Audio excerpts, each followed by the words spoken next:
On est ici dans un tunnel qui date au moins de 3000 ans, jusqu'à environ 2500 ans. C'est un tunnel par lequel, depuis la ville de Jérusalem, l'entrée, et descendait vers une source d'eau.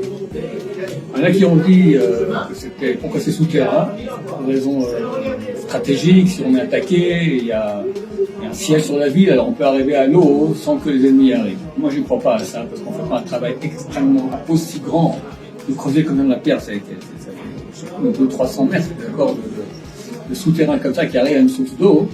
À mon humble avis, c'est parce qu'à l'époque, dans le peuple d'Israël, on pratiquait les lois de pureté et d'impureté.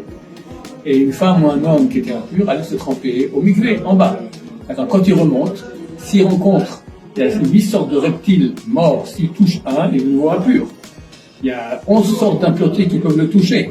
Donc, s'il passe par un tunnel qui est protégé, à l'entrée, ils mettent un petit ruisseau comme ça, un peu d'eau comme ça que les reptiles ne peuvent pas rentrer.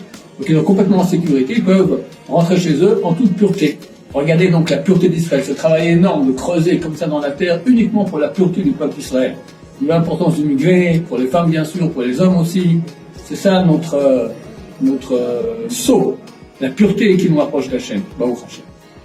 Alors on voit ici dans le mur, il y a des sortes de trous.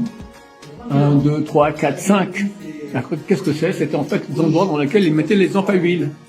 Parce qu'on était sous terre, il n'y avait pas d'électricité à l'époque. Donc ils mettaient des lampes à huile.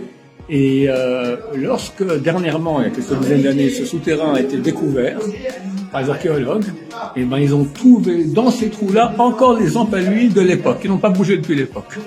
Extraordinaire.